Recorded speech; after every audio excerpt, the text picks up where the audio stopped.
iyo dowladii iswatay ee dhalinyarada horseed ee masjidka Al-Huda ay soo qaban qaabiyeen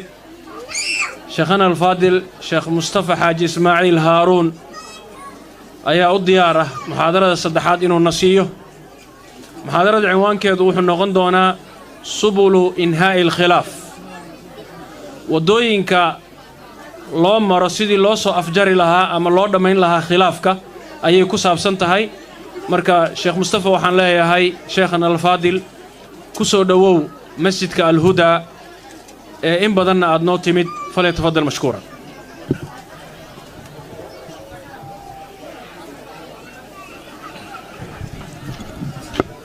بسم الله الرحمن الرحيم الحمد لله الصلاة والسلام على رسول الله اللهم وفقنا لما تحبه وترضاه وبعد والسلام الله عليكم ورحمته وبركاته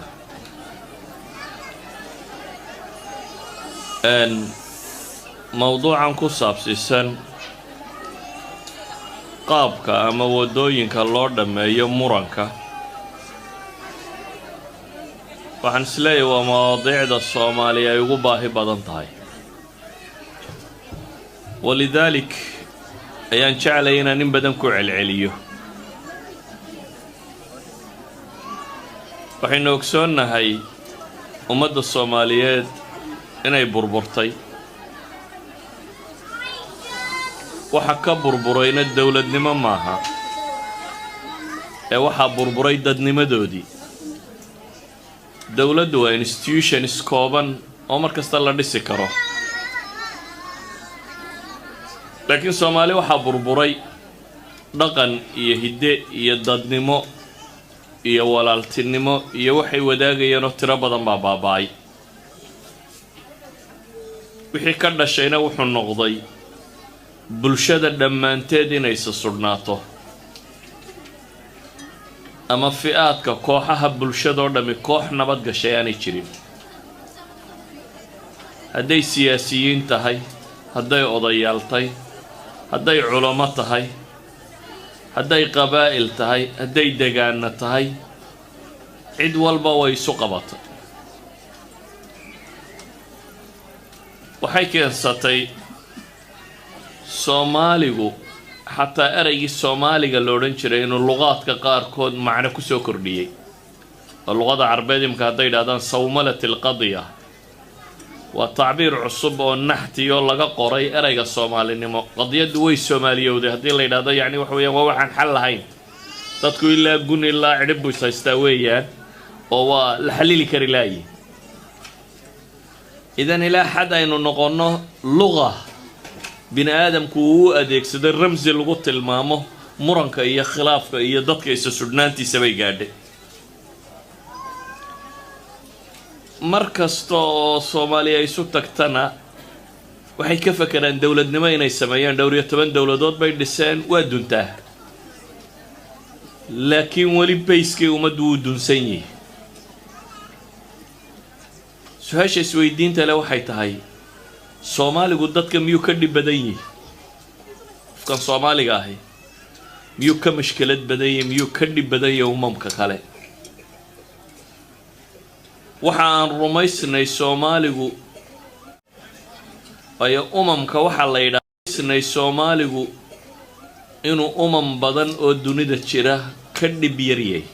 inuu ka dhib badan yahay ma rumaysnay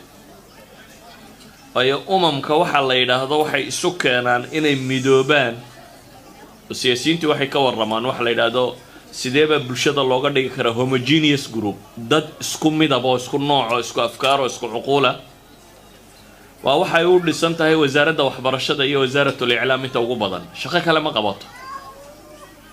wasaaradda waxbarashada waxay samaysaa waa meesha dheriga lagu kariyo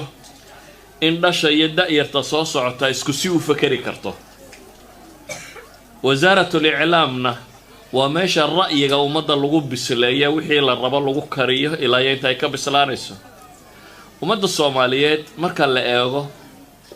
أفكا واسكجمد رغك واسكجمد دين تواسكجمد مدب كواسكجمد يعني almost سيدو دي homogeneous group كوين يودان دوكسي لجينو إعلام لجينو وحبا سيدو دي كوين homogeneous group haddana waa u filiq bateen umamkii. su-aasha markaa isweydiinta le waxa weeyaan, haddii aynu u muuqanno bulshooyinka inaynan ka dhib badnayn oo bulshooyin inaga kala gedisnaan badan baa wada nool, bulshooyin diimo kala gedisan haysta, afaf kala gedisan haysta, dhaqamo kala gedisan haysta, isku dowlad qura haddana ah,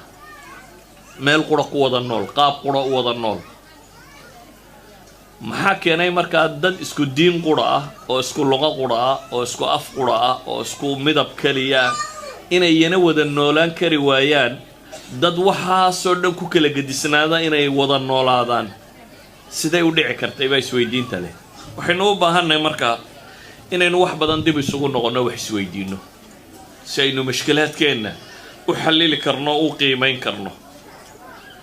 min طabci linsaan buu ka mid yahay inuu kala ra'yi gedisnaado, waa dabiicada bini aadamka. min طabci lisaan bay ka mid tahay aaraada in la ysku qaban karo, inuu hadday isqabad yimaado inay kala guurto. waxaan isku dayi doonaa markaa muxaadaradan iyo 2 muxaadaro kaloo ku xiga inaan qodobkaa isdul taago. qur-aanku wuxuu inoo tilmaamayaa ha isqabanina, walaa tanaasacuu fatafshaluu watadhaba riixukum. ilaahay baa sheegay, waar ha isqabanin oo ha murmina, hadday taasi dhacdo fatafshaluu baa la yidhi. eegar fashalka la yidhaha fi luga alcarabiya waa adacf, waa liidan doontaan baa la leeyahy, oo magaciin iyo dowladnimadii iyo dadnimadiinu way baabi'i doontaa. laakiin haddana ilaahay qur-aanka wuxuu inoogu sheegay haddiiba aynu bini aadamna inagoo mu'miniina inay dhici karto inaynu isqabanno. oo maxaa xala markaa? ilaahay wuxuu inoo tilmaamay waddada xal ku jira markaa, fain tanaasactum baa ilaahay yidhi fii shayin. waxaynu markaa u baahanay waxa weeyaan inaynu isweydiinno, dadka kama muran badnin oo kama dhib badnin oo kama khilaaf badnin, maxaa haddaa mushkiladeennu u xallilmi weyday? waxaan leenahay bini aadamku wuxuu gartay waddada loo maro in la heshiiyo. shareecada islaamigana waxay inoo sheegaysaa wadda gartee uu ku raadceeyey iyo ta sharcigu sheegaya furuucda mooyaane usuusha waa iskaga mid, guud ahaan waa isku mid. 3 dariiq baa jira oo bini aadamku mushkilaadkiisa u xallilo. 3daa dariiq dad aan diin haysani way isku dayeen inay maraan, waanay ku guulaysteen. diintuna 3 qodobba way tilmaamaysaa. waxaan isku dayayaa markaa 3 qodob inaan maalinba hal qodob soo bandhigo. qodobka koowaad ee mushkilaadka bini aadamka lagu xallilaa waa waxa loo yaqaano alcaf, ama gaaladu ay yidhahaan forgiveness. waa reconciliation methodskay maraan, qaabka bini aadamku murankiisa uu u hagaajiyo. waxa kow ka ah bay yidhaahdeen waddada loo yaqaano alcafu, in la iscafiyo. in la iscafiyo macnaheedu waxa weeyaan in dadka cid ka mide aqbasho xuquuqdiisoo dhan inuu ka tanaasulo liajli maslaxada sare in la helo. qofku markuu xaqiisoo dhan ka tanaasulaya wuxuu uga tanaasulaya waa maxay? maslaxo ka weyn oo isna uu qayb ka yahay in la helo. masaladaa markaynu soo qaadno, axad alculamaa baa wuxuu tilmaamayaa mucjam almufahras lialfaad alqur'aan, kitaabkan ka warramaya dictionarygan sheegaya erayada qur-aanka ku soo arooray. waa kitaab caalim muslim uu qoray, almucjam almufahras lialfaad alqur'aan la yidhaahdo. wuxuu soo aroorinayaa buu leeyahay 44 aayadood oo ku saabsiisan masalat alcafu. su-aashaan idin weydiinaya waxay tahay, iscafiya in ilaahay inugu yidhaahdo mar waa inugu fillay, socankaa maaha. maxaa keenay inay 44 goor qur-aanka ku soo aroorto? 44 aayadood inay ka warramaan iscafiya qiyaas. hal aayad baa ku fillayd in laynoogu sheego waxaan inuu wax muhima oo nolosha ka mida yahay. laakiin ilaahay subxaanahu wa tacaala qur-aanka wuxuu ku soo arooriyey 44 aayadood oo masaladaasi ka warramaysa. taa macnaheedu waxa weeyaan waxa ay tilmaamaysaa wasniga ama miisaanka qadiyadan ay ku leedahay sharciga islaamiga ah ilaahay agtii miisaanka ay ka leedahay aayaadkaasi wax ka mida baan guud ahaan tilmaami doonaa waxaa ka mid ah ilaahay wuxuu leeyahay wajazaau sayi'atin sayi'atun mithluha faman cafaa wa aslaxa faajruhu cala allah ilaahay xuquuqduu marka hore sugay dhibta laguu geysto dhib leeg baad xaq u leedahay inta ku gaadhay in leeg baad xaq u leedahay laakiin ilaahay wuxuu ina leeyahay faman cafaa wa aslax faajruhu cala allah ciddii iyadu wax cafida ee wax wanaajisa ciddaa ajarkeed ilaahay unbuu agtiisa yaalla ilaahay wuxuu leeyahay in tubduu khayran aw tukhfuuhu aw tacfuu can suu'in fa ina allaha kaana cafuwan gafuura khayrka haddaad muujisataan oo si badheeraa khayrka u samaysaan iyo haddaad qarsataanba oo xumaha aad dhaaftaan ama xuma aad dhaaftaan waxaa la simay khayr kor loo yidhi sida khayrarka badan aynu naqaano oad kor u samaysay calana amase khayr hoos loo sameeyey oo aad qarsatay salaatuleyl iyo wax la mida iyo sadaqaad hoosaad ka khayraad hoos u qarsatay khayrkaasoo dhan waxaa lala simay isna aw tacfuu can suu'in baa la yidhi ama xumo aad cafidaan fa ina allaha kaana cafuwan qadiira aayaadka qur-aan ee masalada ku cadaawatun kaannahu waliyun xamiim idfac bilatii hiya axsan asayi'a naxnu aclamu bima yasifuun waxaynu cumuuman sheegnay 44 aayadood ma wada akhrii karo oo haadihi alqadiya waxdaha ka warramaya si kale haddaanu tilmaamno fii suurati shura ilaahay wuxuu sifaynayaa mu'minka sifaadka lagu yaqaano mu'min markuu noqdo sifaadka lagu yaqaano ay ka mid ahayd masalatu shura aayaadkaasi waxaa ka mida sifaadka mu'miniinta maxalu shaahidka quraan tegayaaye waaladiina idaa asaabahum albagyu hum yantasiruun baa ilaahay wajazaau sayi'atin sayi'atun mithluha walaman sabara wagafara ina dalika lamin casmi lumuur mu'minku baa la yidhi waa ninka haddii dhib loo geysto goosan kara wax iska celin kara aan dulloobin haddana waxaa la tilmaamay walaman sabara wagafar manzilo kasii korrayso ah qofka sabra ee dhaafa ina dalika lamin casmi lumuur baa ilaahay yidhi nebi moxamedna calayhi salaatu wasalaam cumuuman intuu dhaartay xadiidkii saxiixu muslimka ku yaalay ee ay ka mid ahayd sadaqadu inaanay yaraynin xoolaha ayuu wuxuu nebigu leeyay wamaa zaada allahu cabdan bicafwin ilaa ciza ilaahay addoon uguma kordhiyo cafi uu wax cafiyo cizi iyo sharaf iyo magac iyo maamuus mooyaane wax kale kama qaado yacni cafisku dullinnimo maaha baa ilaahay tilmaamaya ee qofka wax cafiya qof casiizoo korreeya buu noqdaa laakiin nafta bini aadamka ah inaad wax cafidaa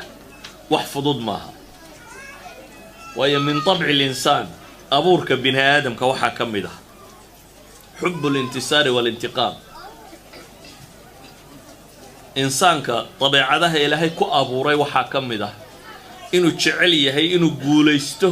oo cidda isqabtaanba uu ka gacan sarreeyo waa min طabci اlinsaan insaanku ma jecla in laga gacan sarreeyo ama laga guulaysto laakiin cafiga macnihiisu waxa weeyaan mas'aladaasi psychologically naftaadu ay rumaysan tahay inaad ka kor noqoto caqligu ka korreeyo oo aad adeegsan karto iyadoo dabcul insaanu yahay inuu guusha jecel yahay ama argudashada uu jecel yahay waxay naftu jeclayd inaad ka kor marto caqliga adeegsatid oo maxay ah inaad wax cafwidid waxay dhahdaan markaa mas'alati alcafwi waa lilaqwiyaa maaha mas'alo dacfi ka warramaysa liidasho iyo qof inta laga tabarbadiyuun waa iska cafiyay taagan maaha waa mas'alo tilmaamaysa bay leeyihin qof naftiisa xakamayn kara waa mas'alo markaa tilmaamaysa qof korreeya oo caqliga in badan adeegsanaya oo awoodi kara xuquuqdiisa inuu ka tanaasulo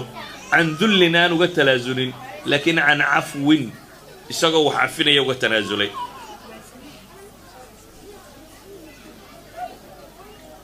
nabigana calayhi salaatu wassalaam حديث بخاري كويا للصحابي با وحليه كأني أنظر إلى النبي صلى الله عليه وآله وسلم واحد مدين النبي أركيه وإيجيه ويحكي نبيا من الأنبياء آذاه قومه نبي يدك كم ده والتلكيد دبين كور رميه نبي كان تلكيد دبين محيكو سمايه انت الدبين اي ديق مدحي سكاكين وجهيس وهو يمسح الدم عن وجهه وجهه ديق كترتريا اما كبابينيا او وحانو ليه اللهم اغفر لقومي فانهم لا يعلمون waxa caadiga waa maxay cid haday ka gardarantay way ku dhibto oo dhibto ay gaadho inta lagu dhaawaco in dhuugu ka dareero insaanka maxaad u malaynaysaa inuu ka fakari lahaa waa qof caadaysan oo maxaa waxaan lagu sameeyay ka fakaraya oo argoosa ama wax iska dhici ka fakaraya markaad aqliga bini'aadamka normaalka ku eegto laakiin saxaabigan wuxuu tilmaamayaa waa nabi ciidan laga waramaya nabiga kani markaa intuu dhiigiis ka tirtiray buu wuxuu leeyahay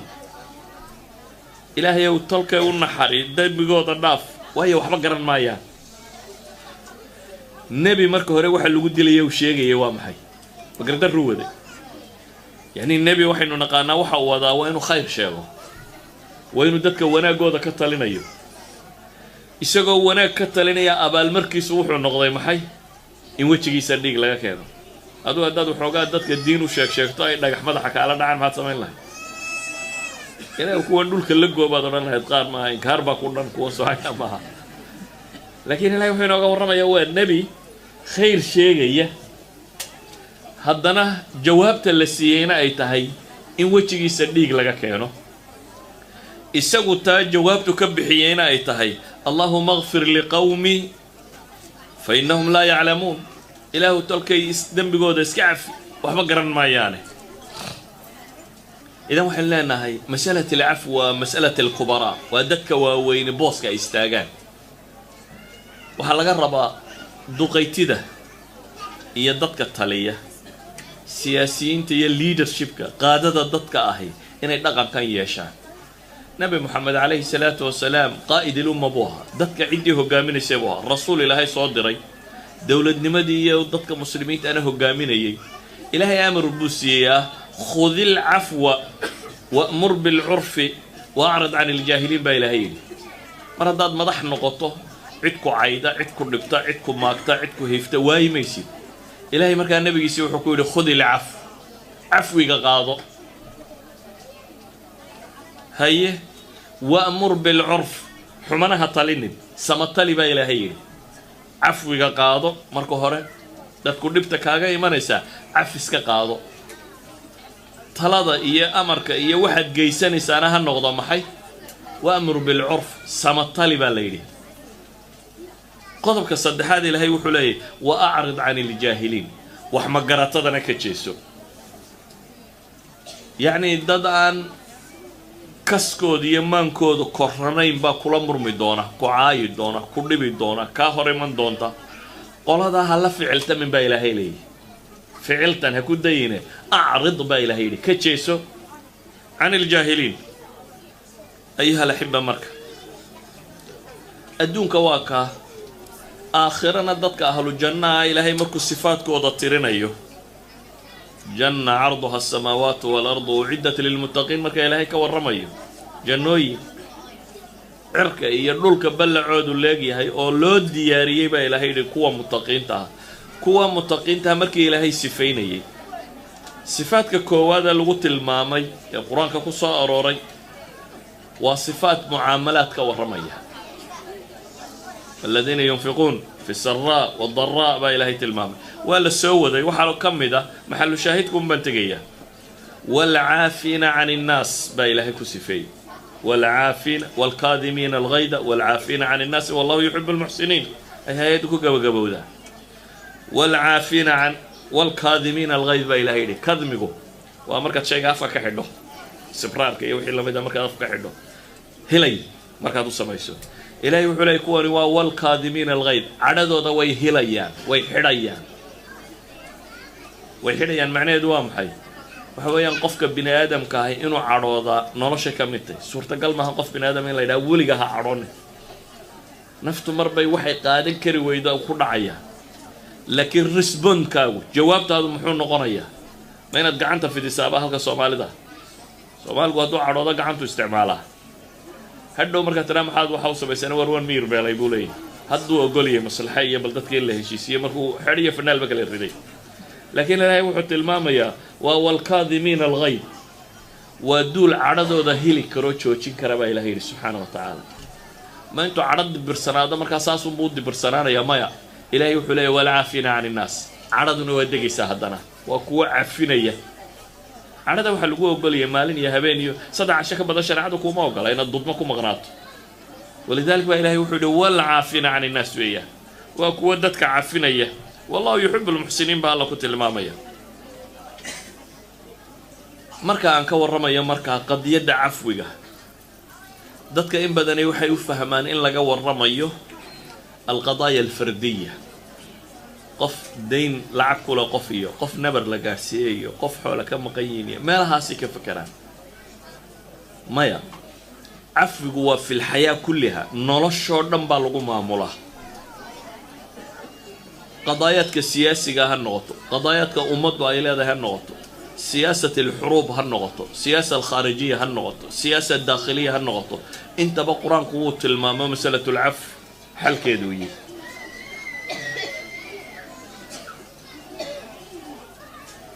وحين الشيخني ضدك مدح ذا إلهي نوت الماما يخذ العفو وأمر بالعرف وأعرض عن الجاهلين والنبي سيوكويد عليه الصلاة والسلام ليدرشيب كومد ضدك هيا waxaa kaloo tilmaami karaa fi siyaasa daakhiliya gruubka kula socda kooxda wada joogtaan waxaa laga yaabaa inaad jaaliyad tihiin inaad masaajid tihiin inaad urur ka weyn tihiin inaad qabiil tihiin inaad gobol tihiin inaad waddan tihiin wuxuu doonaba ha noqdo ilaahay nebi moxamed buu inooga warramaya calayhi salaatu wasalaam nebi moxamed oo dhibi soo gaadhay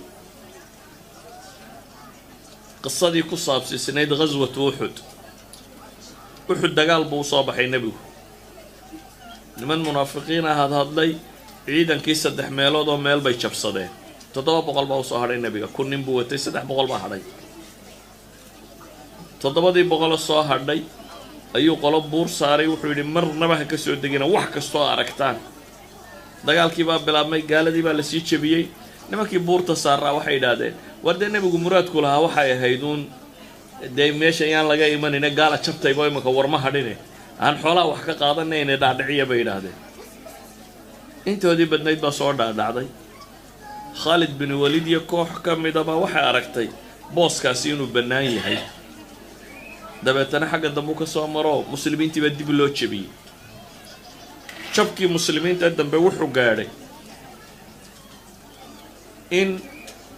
firdadkii raggii markuu jabay qaar orodkii madiina ku galeenba goobtaba ka tageen qaarna iskaba fadhiisteen oo dagaalkaba ka baxeen nebi maxamedna laguba yidhi wuu dhintay isna waa la dilay guul sare bay gaaladii yeelatay gacanta sare yeesheen mar dambaa nebiga iyo koox yaro ku soo hadhay insixaab inay bal meesha ka baxaan oo meel buura u baxaan نبي محمد بورتي لو بحي وكري كري واي عليه الصلاة والسلام ولما التاريخ راح يشجع صحابي بقى أوفر يستينوا يسكتوا أقوى ماشي لكرسي حتى واحد لين هذا الصلاة دي فردقوا كتو كذا وكيع كري واي الكهن هو صقار بلا تشبيه برتي مدح وقول شفت إنه بنضي كجا شيء ويتشجي صديق بلا كنا ما كانوا سي كاسي نحب حيه صحابة دي لسعتي تضبا أنصاري بيدا وريا إنك عندنا يوم مدمد وقبح تضبا كولا جنسي نبي جاي لالين تيسي وحسوق قارين نبقى دكتور بدن للمسلمين قائد كاسي سيدا لقربا مركا ينو ضدك ماموله نينك قائد كي أركيا منافقين يعيدن كيسي برشب سطي كوي أمر كيسيين ماشي كسور دعين دقال كي مركو حمادين رجينا يتولي يوم الزحف سميانو بحصدين قارن دقال كيس كفر مشكلة داس انت عليك بعد عضي إلهي بالقرآن سعود تشيو النبي محمد له الله يوحى فبما رحمة من الله اللي انت له إلهي إن حريص حقتي سكت بالدرادد ayaad linta lahum baa ilahay yidhi ayaad ugu dabacsanaatay ee walow kunta fadan ghalida alqalbi lanfaduu min xawlik haddaad qof adag oo qalqallafsan oo qalbi engegan ahaan lahayd waa kaa yaaci lahayn baa ilaahay yidhi maxay samee baa la yidhi markaa nabiga calayhi salaatu wasalaam suu ciidankiisiiyo wixiisii u wato ilaahay wuxuu ku yidhi facfu canhum wastakfir lahum washaawirhum fi lamr dadkan cafi baa la yidhi ku ciidanka ha jabsaday ku meeshii ka soo kacay ku cararay waxaan oo dhan cafi baa ilaahay yidhi subxaana wa tacaala kow oo wastakfir lahum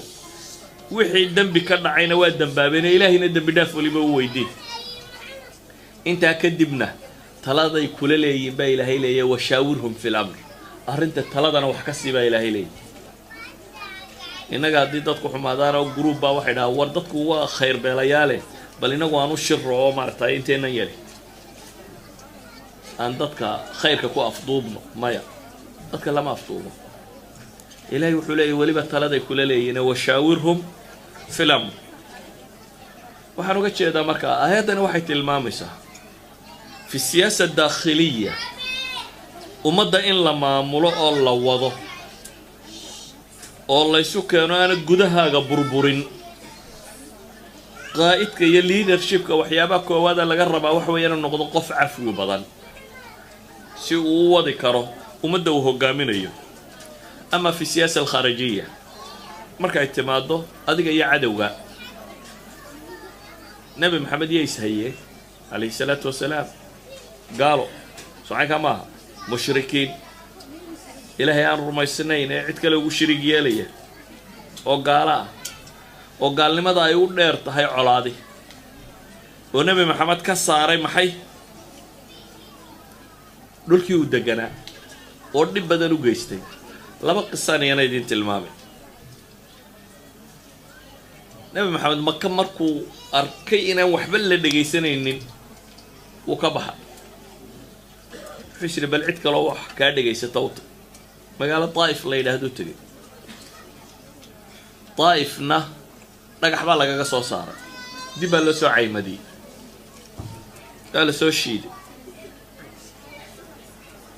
soo shiiday yani waa la soo tuuriyey kadib uu ka yimi nabi maxamed calayhi salaatu wasalaam xadiidka bukhaari waxa uu tilmaamayaa inuu soo dhaqaaqay isagoo mahmuum ah warwarsan oo nebigu wuxuu leeyahay lama fiq maan baraarugin buu nebigu leeyay yacni siduu mahmuumka u ahaa maan baraarugin ilaa iyo anigoo maraya maxay qarni thacaalib mooyaane qarni thacaalib waa meel in badan ka baxsan daa'if yacni wixii lagu sameeyey maka wuxuu kaga soo baxay iyo qoladani waxay kaga hortimi iyo say nolosha cidhiidhiga ugu geliyeen isagoo khayr sheegayay wuxuu socday isagoo aan waxba kala garanaynin socda mahmuum ah warwaraya meeshaa markaan marayay ayaan baraarugay buu nebigu tilmaamaya ifaaqa buu sheeganaya wax kala garasho nabi maxamed calayhi salaatu wasalaam ilaahay baa malag u soo diray malag baa cirka ka yimi malagii wuxuu yidhi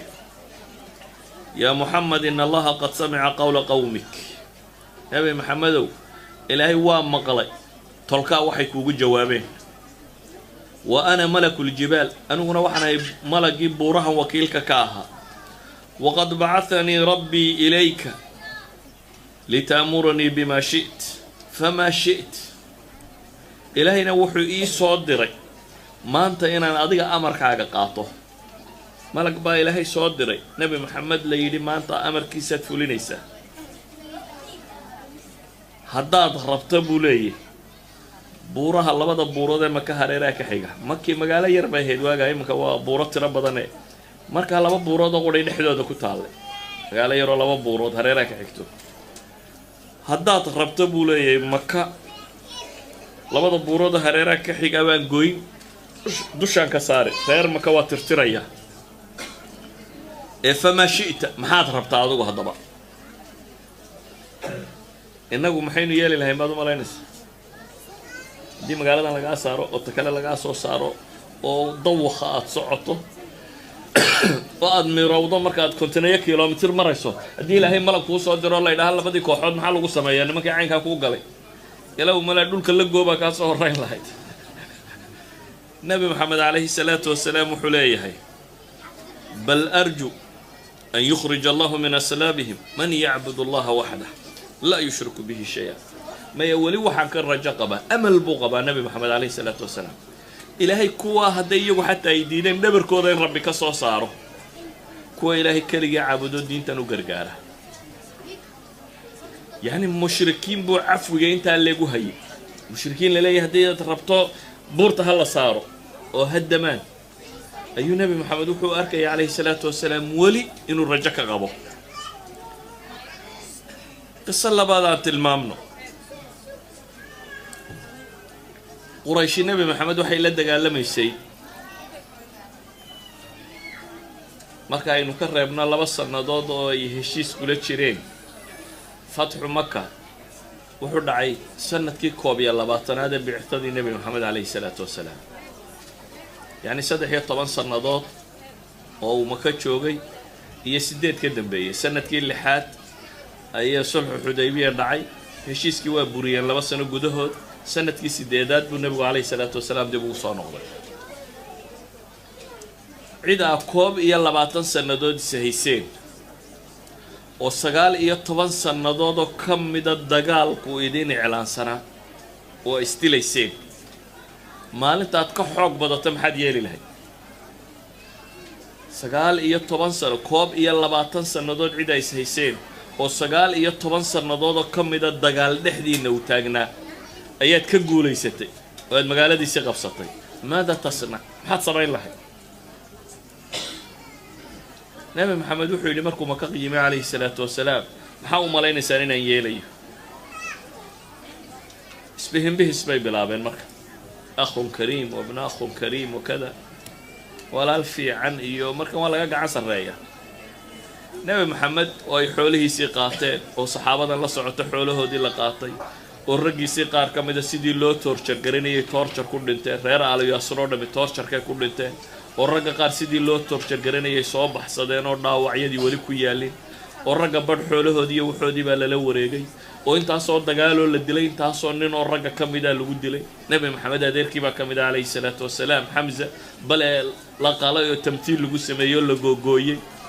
waxaasoo dhibaa soo dhacay maantaanu ka xoog batay iyadoo waxaasoo dhibi dhacday maalintii uu ka xoog batay buu wuxuu leeyahay maxaa filaysaa iyagu waxay leeyihiin walaal fiican iyo in adeer wanaagsan baanu kaa filaynaa culamaa'i taariikh waxay sheegeen inuu yidhi idhabuu fa antum tulaqaa culamaa'i alxadiid riwaayadda ka riwaaya ahaan waa daciifiyaan laakiin riwaayo kaloo daciifa laakiin markay isu geegeeyaan ay xasan ku sheegaan baa jirta oo ah inuu ku yidhi qowlkii nebi yuusuf walaaladii ku yidhi laa tatriiba calaykum alyowm calaa kullin si kastaba u dhigo nebi maxamed wuu iska cafiyey idan fi siyaasa alkhaarijiya ee dowladda islaamiga ama ummadda muslimka ah waxay ku dhaqmi kartaa dad colaadi kala dhexaysay oo gaalo ah oo 19 sannadood ay ishayeen oo intaasoo dhan dagaalu ka jiray oo waxaasoo dhaawac iyo dhimashadii kala dhex mareen ayaa la cafiyi karaa si mushkiladaa loo soo afjaro ay u dhammaato xalani nebi maxamed calayhi salaatu wasalaam waxaa la isku dayey dil dhammaantii in la dilo oo maxay ah in badheedh loo dilo in qarsoodiyo makri lagu dilo in sun lagu dilo in sixir lagu dilo intaba waa lagu isticmaalay intaaba iyadoo lagu sameeyey buu intiiba cafiyey intaaba iyadoo lagu sameeyey ayuu intiiba cafiyey nabigu calayhi salaatu wasalaam iyo saxaabo la socotay dagaal baa laga soo noqday meel dooxa ah baa la yimi 2 buurood dhexdood dooxa ah dooxi baa la seexseexday muddaa la soo lugeynayay dheer dabeetana dhirta hoosteeda la isu qaybiyey waa la iska jiifjiifsaday nabiga calayhi salaatu wasalaam geed ka mid a dhirtay u daayeen suu nebigu kaa isagu u seexday geedkiiba hoos seexday seeftiisiina wuxuu sudhay geedka isagoo jiifa nebigu calayhi salaatu wasalaam ayaa nin gaale dadka soo dhex marayoo seeftii nebiga xagga sare sarrayd buu la soo daadegay dabeetana intuu galka ka saaray buu nebiga isla dul taagay nebi maxamed wuxuu indhaha kala qaaday iyadoo seeftiisii nin kale gacantii ay ku jirto oo lala dul taagaya isna uu jiifo gaalkii wuxuu yidhi markaa man yamnacanii mink yaa iga kaa dhicinaya yaa iga kaa celin seeftiina wuu haystaa nebigu waa jiifaa saxaabadii dhirtay ku kala maqantay oo waa la hurdaa yaa iga kaa dhicin buu yidhi xadiidka bukhaari ku yaalla nebigu calayhi salaatu wasalaam wuxuu yidhi allah ilaahay baa iga kaa dhicin riwaayadda bukhaari waxay tilmaamaysaa galkuu seefta dib ugu celiyay riwaayaad kale khaarij albukhaarina waxay sheegayaan waabay ka dhacday dabeetana nebiguna wuu qaatay calayhi salaatu wasalaam wuxuu yidhi bal anigana yaa iga kaa dhicinaya wuxuu yidhi ku seef qaata kuu khayr badan noqo iska kay cafi waa iska cafiyey nebigu calayhi salaatu wasalaam saxaabadii way yimaadeen wuxuu yidhi aniga ninkan qisadana dhex martay ma maqasheen waa maxay baa la yidhi nebigu saxaabadiiba u sheegay geedkan seeftaydiiyo sudhan intuu la soo daadegay inuu isla dul taago u yidhi yaa iga kaa dhicin waa kuma madaxweynaha maanta dunida jooga inta qasrigiisa loogu galo xabadda dhafoorka lagaga qabta intay ka binisto oo odhanaya iska sii daaya waa iska cafiyey shakhiyaan alcudmaa baa lagu qaadaya nebi maxamed uu iska dhaafay saxaabadiina lama hadal gaalkii waa iska tegey mar labaad nebiga calayhi salaatu wasalaam iyo yuhuud baa isdishay khaybar markii dhowr maalmood dagaal ka socday oo maalmihii hore la furan kari waayey akhiiran waa la furtay khaybar bay gacanta ku dhigeen gaaladii waa isu tagtoo waxaa la yidhi maxaynu samaynaa waxaa lagu tashaday in la dilo nebi maxamed calayhi salaatu wasalaam haddii seeftii iyo xooggii lagu dili kari waayo o layska dhicin kari waayey in qaab kale loo dilo oo maxay ah in la sumeeyo neef adhiya ayaa la soo moofeeyey si fiican loo soo sameeyey dabeetana waxaa la yidhi waa ku casuunay raashin baa loo keenay ahlu kitaabka raashinkoodu markay dee si xalaala u gowracaan waa xalaal muslimiintuna waa cuni jirtay nebiguna hadiyaadka ma diidi jirin hadiyad gaal keena iyo mid muslim keenaba wixii hadiyada nebigu uu qaadan jiray calayhi salaatu wasalaam markii la siiyey waa u soo fadhiistay cunnaduu bilaabay ilaahay baa u warramay in neefkani sumaysan yahay dabeetana wuu dhigay imaam albukhaari wuxuu leeyahay bal isugu yeedhay yuhuud wixii meelahan jooga waa la isugu yeedhay ijmacuu ilaya man kaana haahunaa min alyahuud isugu yeedhay buu yidhi waa loo yeedhay wuxuu nebigu ku yidhi war su-aal baan idin weydiinayaa run ma ii sheegaysaa yahuuday su-aal baan idin weydiinayaa run ma sheegaysaa waxaa la yidhi haa su-aashii tooska ahaydoo hore ma weydiin nebigu iyo mid kale weydiiye wuxuu weydiiyey man abuukum qole ma ahaydeen reer ma ahaydeen dabeetana waxay yidhaahdeen hebel baana dhalay oday aan odaygoodii ahayn ay ku abtirsan jireen bay sheegteen wuxuu nebigu yidhi kadabtum bal abuukum fulaan been baa ii sheegaysaana reer hebel baa tin hebel baa idin dhalay waxay yidhahdeen sadaqta run baad sheegtay reer hebel baanu nahay arrintu waa caddaata wuu ku celiyey nebigu wuxuu yidhi su-aal baan idin weydiinayaa run ma ii sheegaysaan haa bay yidhaahdeen wuxuu ku yidhi nebigu calayhi salaatu wasalaam man ahlu naar naarta ayaa gelaya waxay yidhahdeen annagaa in yar gelayna dabeetana waa nooga dambaynaysaan waxay iyagu rumaysan yihiin afartankii cashe ay dibiga caabudeen un in la cadaabayo laakiin wixii ka dambeeya inay yuhuuda ahlu jannatay markaa waxay yidhahdeen in yar baanu ku jiraynaayo waad nooga dambaynaysaan nebigu calayhi salaatu wasalaam wuxuu ku yidhi ikhsa'uu fiiha wallaahi laa nukhlifukum fiiha abada waar ku hoogaya ilaah baan ku dhaartay inaanan idinka dambaynaynin su-aashuu ku soo celiyo wuxuu yidhi war yahuuday waxbaan idin weydiinaya run ma ii sheegaysaa waxay yidhahdeen ha run waa kuu sheegaynaa dee haddaanu been sheegna waabaad garan bay yidhahdeen maxaanu been ka sheegi waa runtaanu sheegaynaa haatan bay yidhahdeen wuxuu ku yidhi nebigu calayhi salaatu wasalaam هل جعلتم في هذه الشاة ثم لحظا نيف كان أي كانتانا هلب كأه ثم كصدرته وحين قالوا نعم هوا صوص ما ينبي هذا لكن يهود وداد انتليجنته وحين راديين وضايك بحار وخلق هوا قدر ريبين هذا ما حملكم على ذلك من بقول ما حيدكوا كلفي إن صوص ما يسان عندا يسين وحين سلهين دي هدو بين علي هنا هيد النافو هدو النبي هنا إلهي بوشيء دورة يا وحين سلهين بهلا هدو بين علي هنا يا هيد النافو هديك لنا إلهي بوشيء دورة نبغى عليه الصلاة والسلام كويس سميي الراشين كالسنة وصاد دري وسكسيداي وحكم أوراني ولذلك هو إمام البخاري حديث كم حكوك يعني يا باب وبحيي باب إذا غدر المشركون بالمسلمين هل يعفى عنهم بيلي كان يوحوا باب يهي مشركين تهدي خياميان مسلمين تو غدر سميان ما العفين يا مسلع في مايو دبت أنا حديث كم بكير يعني وحيت المامسة في السياسة الخارجية في الحروب في الأعداء إن لقولان نغم كره قضية العفو سيدا وقيت بحديثك كلا صحيح البخاري بورين أيوه وحاوت الماما يا أنس بن مالك ما انتقم رسول الله صلى الله عليه وآله وسلم لنفسه قط ولقي النبي محمد أنه نفتي سأر وأرقد